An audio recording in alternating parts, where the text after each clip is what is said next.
ఈ వర్తమానం ప్రతిదీ కూడా మీకు ఆశీర్వాదకరంగా మార్చబడునుగాక. దేవుడు విషయాలు ప్రతిదీ కూడా ఆత్మీయంగా తీసుకోవాలని నేను ఆశపడుతూ ఉన్నాను. ఒక వ్యక్తిగతమైన విశ్వాస జీవితంలో ఏమి ఇవ్వాలనుకుంటూ ఉన్నాడో దేవుడు, ఎలా మనిషి ఉండాలనుకుంటున్నాడో దేవుడు ఈ 4 మాటల ద్వారా మన జీవితంలో కొన్ని మేలుకరమైన మంచి నడవడిక మనకు అర్థమవుద్ది, అలవాటు అవుద్దని నేను ఆశపడుతూ ఉన్నాను. ముఖ్యంగా ఉండవలసింది మనిషిలో ప్రేమ. ఆ ప్రేమ ఎలా ఉండాలి అనేదే ఈ వర్తమానం యొక్క ఉద్దేశమై ఉంది. ప్రియమైన సహోదరి సహోదరుల, మొట్టమొదటిగా దేవుని యొక్క ఆరాధన చేసేటప్పుడు, దేవుణ్ణి ఆరాధించినప్పుడు మనము పవిత్రమైన హృదయంతో దేవుణ్ణి ఆరాధించాలి. ఆ పవిత్రమైన హృదయంతో ఆరాధించే ఆరాధన దేవునికి ఇంపైన సువాసనగా ఉంటుంది అని దేవుని వాక్యం అంటూ ఉంది. ఇక్కడ పవిత్రమైన యేసయ్య మరణం దేవునికి ఇంపైన సువాసనగా ఎలా మార్చబడిందో, నీ పవిత్రమైన హృదయం కూడా దేవునికి ఇంపైన సువాసనగా మార్చబడుతూ ఉంది. నువ్వు ఇతరులను ప్రేమించేటప్పుడు నీ హృదయం పవిత్రమైంది, అది పవిత్ర ప్రేమగా దేవుడు చేసిన ప్రేమగా అది ఉండాలని దేవుడు ఆశపడుతూ ఉన్నాడు. రెండవదిగా మనం చూస్తే మంచి మనస్సాక్షి. నువ్వు సాక్ష్యం, మంచి మనస్సాక్షి అంటే నీ హృదయము మంచి మనసుతో నిండి ఉండాలి. ఆ మంచి మనసు ఇతరులను ప్రేమించేదిగా ఉంటుంది.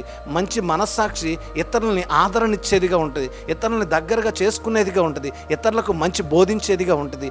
దానిలో నుంచి ప్రేమపూర్వకమైన ప్రతి మాట ఇతరులను ఆదరించేదిగా ఉంటుంది. అందుకనే మంచి మనస్సాక్షి కలిగిన వారిగా మనం ఉండాలి. మూడవదిగా చూస్తే నిష్కపటమైన విశ్వాసంతో మనం నిండి ఉండాలి. మనం ఎప్పుడు కూడా విశ్వాసం అనేది కపటమైన ప్రేమ చూపించకూడదు, కపటమైన ఆలోచన కలిగి ఉండకూడదు. విశ్వాసం అన్నది నిరీక్షణ చాలా అద్భుతమైన వరంగా దేవుడు మనకి చెబుతా ఉన్నాడు. ఈ విశ్వాసము ఎలా ఉండాలంటే నిష్కపటమైనది, అందులో ఏ దోషం ఉండకూడదు, అది ఏ కల్మషంతో నిండిపోయి ఉండకూడదు. మంచి ప్రేరణ కలిగిన విశ్వాసంగా ఉండాలి. ఈ ప్రేరణ కలిగిన విశ్వాసం నిన్ను విజయానికి నడిపించింది. దేవుళ్ళు నువ్వేమైనా చేయగలవు, దేవుళ్ళు నువ్వు ఎలాగైనా ముందుకు వెళ్ళగలవు. నీ విశ్వాసమే నిన్ను విజయానికి నడిపించిద్ది. నీ విశ్వాసమే ఉన్నతమైన శిఖరాలను అధిరోహించేటట్లు చేసిద్ది. ఈ మూడిటి నుంచి వచ్చిన ప్రేమయే నిష్కపటమైన ప్రేమ అని దేవుడు మాట్లాడుతూ ఉన్నాడు. నీలో ఉండవలసింది నిష్కపటమైన ప్రేమ. ఈ 3 ఆలోచనలు నీకు ఎప్పుడైతే కలిగి ఉంటాయో తప్పకుండా నువ్వు నిష్కపటమైన ప్రేమతో ఇతరుల పట్ల ప్రేమ కలిగి యేసయ్యను భక్తితో ఆరాధించే జనములో ఉంటావు, ఆత్మతో ఆరాధించే జనములో ఉంటావు. అదే దేవునికి కావాల్సిన ఆరాధన, అదే దేవునికి కావాల్సిన పరిచర్య.